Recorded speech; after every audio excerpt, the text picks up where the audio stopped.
was a kid, some of the older church folks would use this phrase. You'll remember this phrase, Cheryl. It's an old phrase that they use. You've heard it before too. Good Lord willing. You ever hear that phrase? Good Lord willing. Like they would say something like, they'd be shaking hands and saying so long and say, okay, well, we'll see you next Sunday. Good Lord willing. Ever hear that phrase? Or wow, we're finally going to take that trip out west. We're going to take that trip out west. Good Lord willing.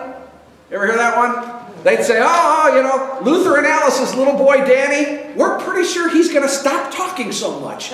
Good Lord willing. Good Lord.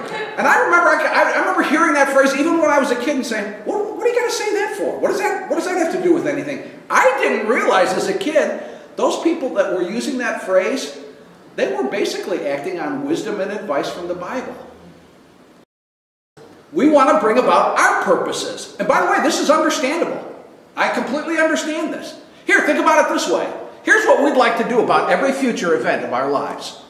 We'd like to make it so that negative things don't ever happen and it's all positive things that happen. Yes?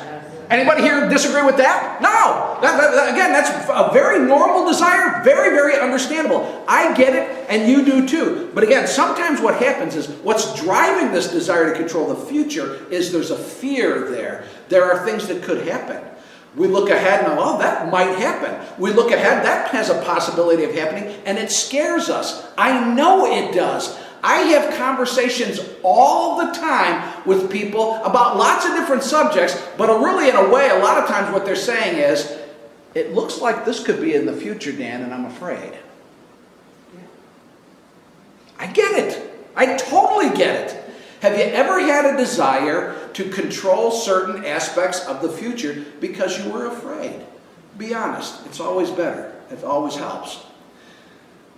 That's why over and over again in the Bible, there's a point that gets made over and that gets drilled home over and over again, all through the Bible. In fact, if you read the stories in the Bible, this point gets made over and over again. Trust God and be obedient to Him. Like that'll be the point of the story. Trust God and be obedient to Him. What's going to happen, Dan? I don't know. Trust God and be obedient to Him. People say to me all the time these days, looks like the future may not be going in a good direction, Dan. What are we going to do? Trust God and be obedient to Him. I want to make sure things in the future work out well. What should we do about that? Trust God and be obedient to Him. I got some great advice for you. Walk every single day, every day, walk with Jesus. Trust God and be obedient to Him.